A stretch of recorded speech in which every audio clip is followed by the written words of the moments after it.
And now this is a moment I have long dreamt, paying tribute to a woman who takes my breath away. As a person whose career is in the public eye, I'm always aware that the spaces I have occupied were not guaranteed. They were fought for, demanded, and finally made inevitable because there were those who did the hard work of pushing, opening doors, and with extraordinary grace, she's done that, and they've done that, following her legacy. Not just prying and pushing, but for the grace of God, I am here because this woman, held the door open. And there is no one who pushed harder or had more elegance, no one who has opened the door wider than the legendary Cicely Tyson. I know that everyone here and watching virtually has been touched by the majestic Miss Tyson, known also that the young geniuses who are here and lining up to just get a glimpse of her, the beautiful ballerinas who are behind me that you will see in a second, the young men who spoke, the young harpists who will accompany Maxwell, all of them have been trained and nurtured at the Cicely Tyson School, the community school of performing and fine arts in East Orange, New Jersey, where Lady Tyson is the guiding light.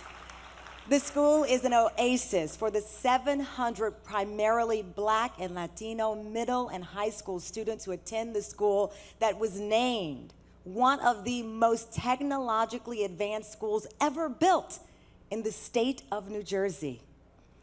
The school upholds Cicely Tyson standards. It exceeds professional performing arts standards and houses an 800-seat theater built to the Broadway theater standards of lighting, sound, and acoustics. The classrooms at the Tyson School all feature smart boards, advanced integrated audio-visual systems, and multiple computer workstations. While we love Cicely Tyson for all she has given us and continues to give us, she and Viola Davis are magic together on How to Get Away with Murder. We honor Miss Tyson tonight because she has, for the whole of her life, embodied the wisdom of our ancients who understood that children, they are sacred. They are our gifts from God to be respected, revered, and elevated. This is what tonight is all about, a way of being and showing up in the world that Cicely Tyson exemplifies. Ladies and gentlemen, it's been a long night, but it has been worth the wait. Please stand without further ado, Miss Cicely Tyson.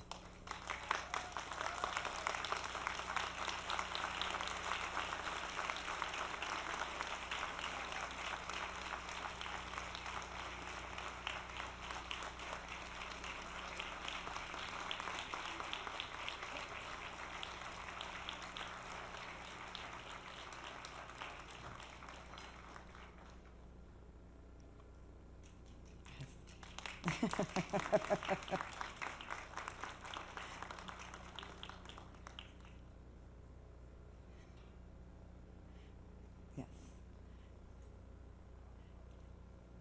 As Miss Tyson makes her way to the stage, I will tell you this brief story. Before I left my job, she came on to promote How to Get Away with Murder. I said, "Oh my gosh, you smell so amazing."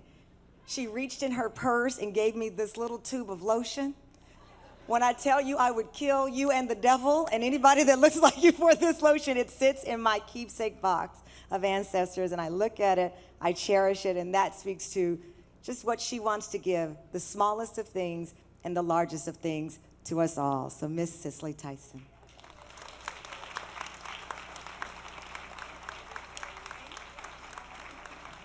Lord have mercy. I think maybe you better hold that. I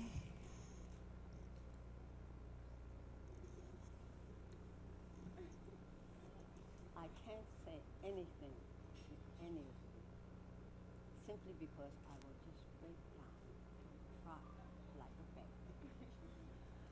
I am so proud of you, all of you, every single one of you. I have to say, thank you, Susan. Where is she? I know I gave her a hard time. I don't see you. There you are. I want to say thank you to every single one of you who are standing and ask you to please sit.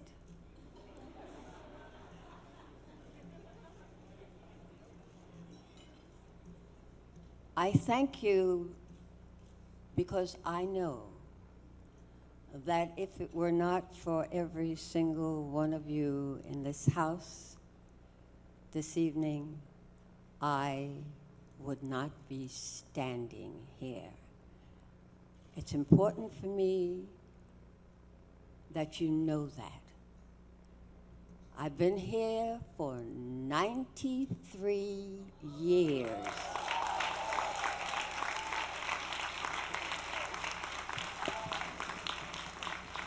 I am very proud to say. And during the course of those years, I have been like my old friend Jane, which I will have her say a few words to you when I'm finished. I have to tell you how I got involved with these children. I received a call from my agent one evening, and he said, I got an extremely, I consider, very important call today from a woman who said she was the principal of a school in East Orange, New Jersey.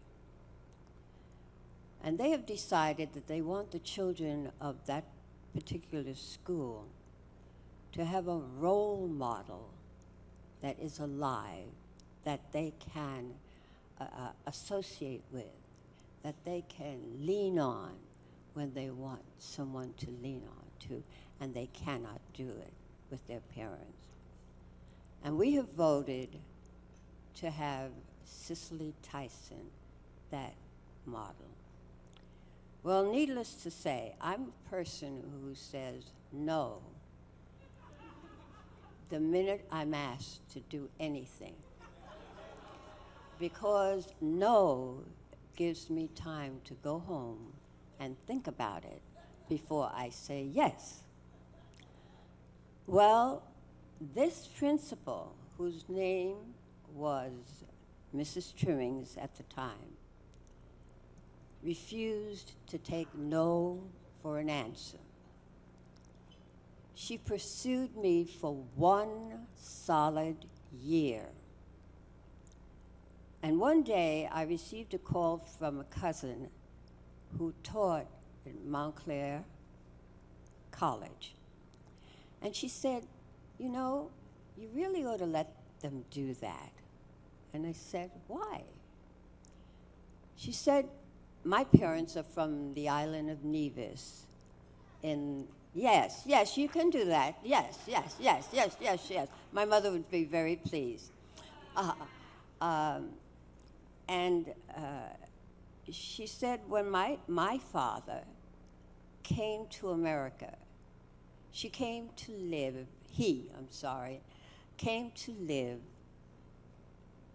in a house with she and her father being my father's oldest brother. She said the house they live in is 6 blocks away from the school, and it is still standing. I took a deep breath, and I realized that this was a mission that I had to fulfill, that I was selected to complete the cycle of Tysons that lived in New Jersey. I anxiously put a call into Mrs. Trimmings, and I asked if the offer was still valid. She said yes. I will do it, I said, with one exception, that you allow me to be personally involved with the students. She said, that's what we hoped you would say. And I want you to know that with all the acclaim and the praise and validation that I have gotten through the years of my involvement with these children, they cannot begin to understand what they have done for me. I remember the first time I was asked to come and speak, and I looked out over the audience into the faces of these young children, and what I saw there hooked me for the rest of my life. I've been fortunate enough to have the state of New Jersey rebuild from a middle school through a high school. Last year, with our new principal, who is here this evening, would you please stand? Where are you? Yes, yes, yes. And we also have here a musical director who, I won't shame you, I will not, I will not. But anyway, she's also here, Miss Jean James. Yes? Would you stand, please? Yeah. Together, 2017, we had 104 graduating students, and they garnered over $6 million in scholarships.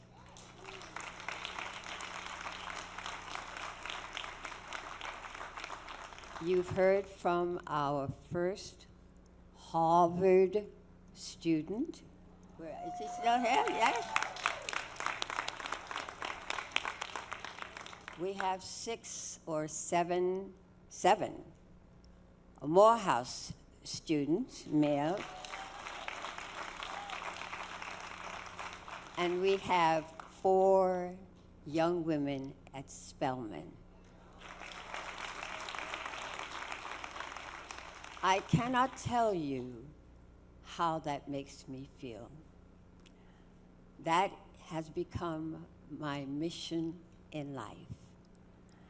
And so, Susan, I understand exactly what you're feeling from what you're doing. I understand it. People who came on occasions when I invited them to come to the school turned around and said to me, Cicely, why don't we know about this school? I am a person, once I choose or become involved with something, I do it. I do it. I choose to do it, and so I do it. I decided that I was just going to ask all of my friends to come and speak to these children so that they could see what I saw when I stood on the stage for the first time and saw them. The first person I approached was Wynton Marcellus. And I approached him with the expectation that he would tell me he had a very fine student that would come and speak to our musical students. And when I explained to him what I was interested in, I said, perhaps you would allow one of your finer students to come and just mingle with ours and say, I'm not going to do that, he said. I said, I'm so sorry. I apologize. I didn't mean in any way. I'll do it myself, he said. And he was our first celebrity public speaker. And they have come religiously every single year. Rosa Parks, when she was on her way to the White House to get her Medal of Honor, stopped by the school and spent, I don't know, an entire day with the students. And so I wanted them to see that there was a world outside of East Orange, New Jersey, which was considered a degraded area, and that children were struggling with trying to salvage their lives from poverty, from drugs, from homelessness. To have that in a country, and this has been said over and over again, that is the richest country in the world, is unacceptable. It is important to me that adults who consider themselves mothers and fathers are not necessarily parents. I was pleased to hear that there is a university for parents. If you do not know what to teach a child, you cannot teach it anything. And that child will find a way to teach themselves. And 9 times out of 10, they end up dead or in jail. We have got to find a way to educate adults who have children on how to be a parent.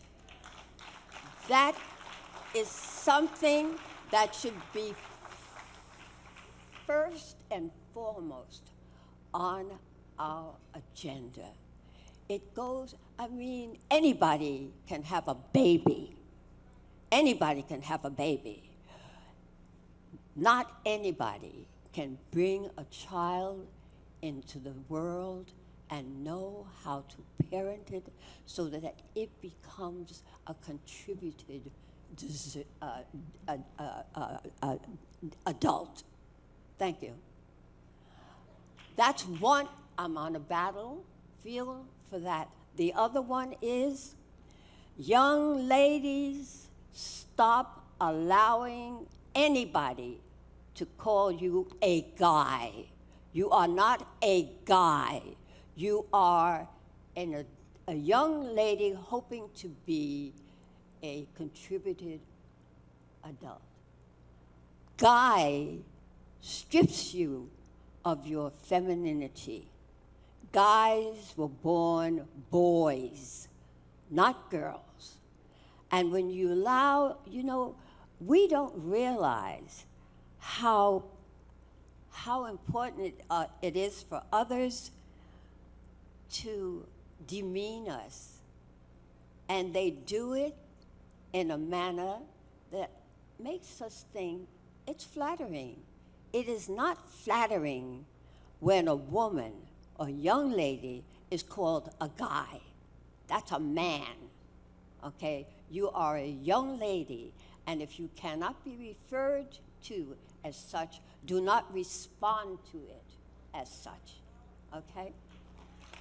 I didn't mean to preach, but hey, when I get on the warpath, it's just that it's insulting and it's degrading, and they are constantly trying to strip us of our womanhood, except for one purpose, okay? We are always attractive for that one purpose. Well, you are the one that has to let them know that you are not. Okay? All right?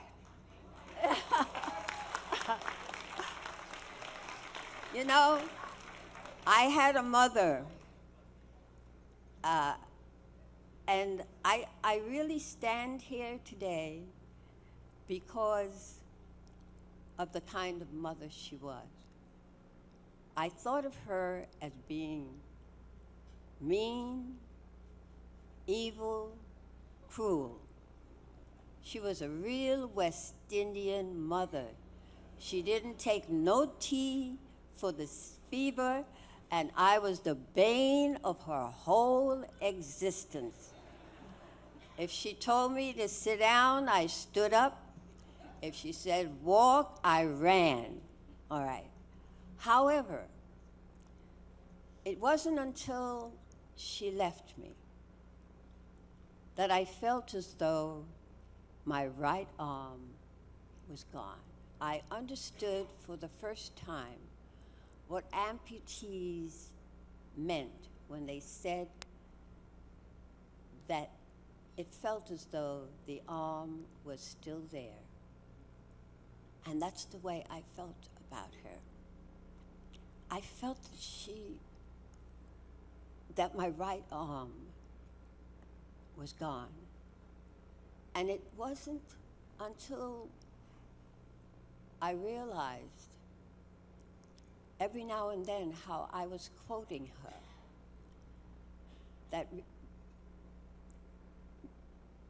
that she really was the energy for who you see standing here.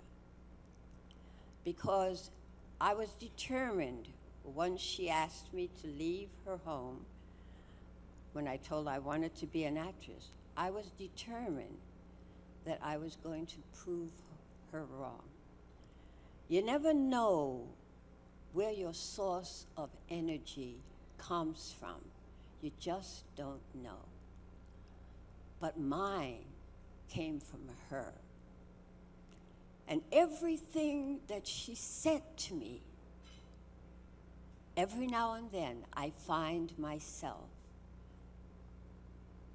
passing on to somebody, because I know that got me here. All right? So I really want to say to young people that you're trying to carve your own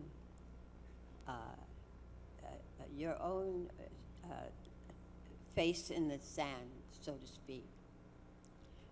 And so you rebel against any authority from your parents. You fight them.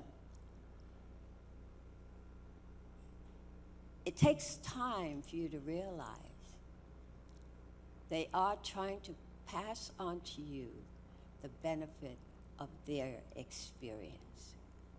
You don't want that. You want your own. You're not going to live long enough to make all the mistakes that they have made. And so it behooves you to listen. And even if you don't apply it right away, file it. It's going to come up. And you'll say, oh, that's what she meant. I have said that over and over and over again. What you see here is the sum total of all of my life's experience, every single one. And I tend to fare better on what are perceived the negatives as opposed to the positives. Because I realize that once I get through this step that's so difficult and so painful for me, once I get through that I'm up on another level, and I just keep climbing, okay? All right. I know you want, no, I'm not finished. I'm not finished. I told you that I was going to bring a friend along with me, which I did. And ever since I met her, she has been, along with my mom, the voice that speaks to me all the time when I feel that I'm slipping. Well, sir, I tell you, life for me ain't been no crystal stairs now.